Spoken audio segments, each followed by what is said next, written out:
Hello everyone, আসসালামু আলাইকুম। Welcome back to my channel. আজকে আমি আপনাদেরকে তৈরি করে দেখাবো আস্ত চিকেন রোস্ট।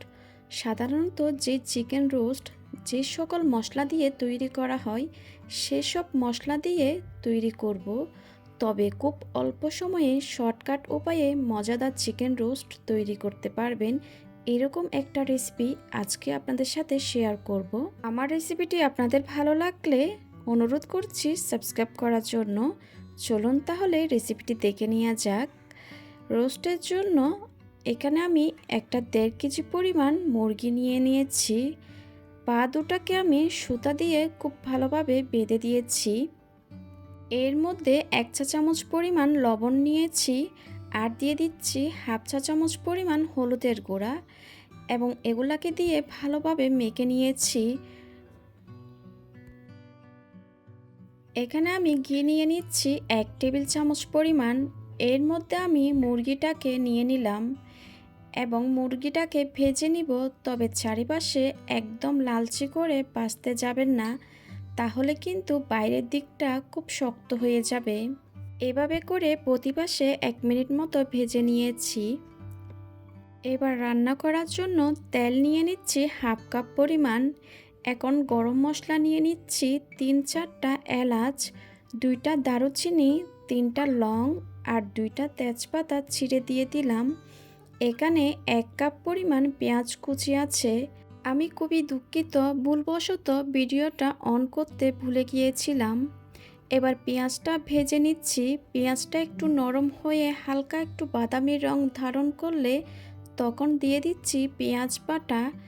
আর এখানে আমি প্রায় 1 কাপ পরিমাণ পেঁয়াজ বাটা নিয়েছি।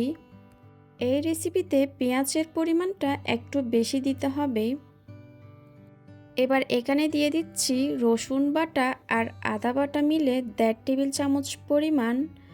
দিয়ে দিচ্ছি 1.5 টেবিল চামচ পরিমাণ বাদাম বাটা আর এখানে 1.5 চা চামচ পরিমাণ রোস্টের মশলা দিয়ে দিলাম। আপনারা যে কোনো ব্র্যান্ডের রোস্টের মশলা দিতে পারেন। মরিচের গুঁড়া দিয়ে দিচ্ছি 1/2 চা চামচ পরিমাণ। জয়ফল আর জয়ত্রীর গুঁড়া দিয়ে দিচ্ছি 1/4 চা চামচ পরিমাণ।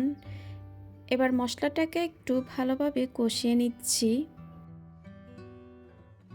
2-3 মিনিট মশলাটাকে কষিয়ে নেওয়ার পর গরম মশলা দিয়ে দিচ্ছি 1/4 চা চামচ পরিমাণ। টমেটো সস দিয়ে দিলাম 2 টেবিল চামচ পরিমাণ। এখন এই মশলাটাকে ভালোভাবে কষিয়ে নিব।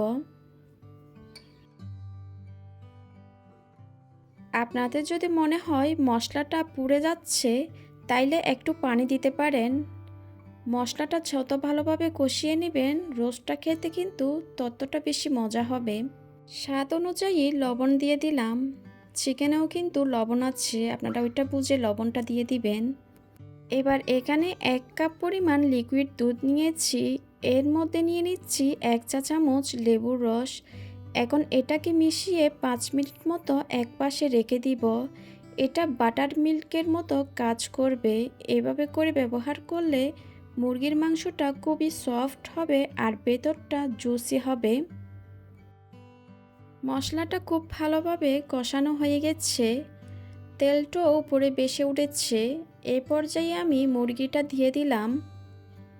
এবার মশলার মধ্যে এই মুরগিটাকে উল্টিয়ে পাল্টিয়ে আরও কিছুক্ষণের জন্য ভেজে নিব।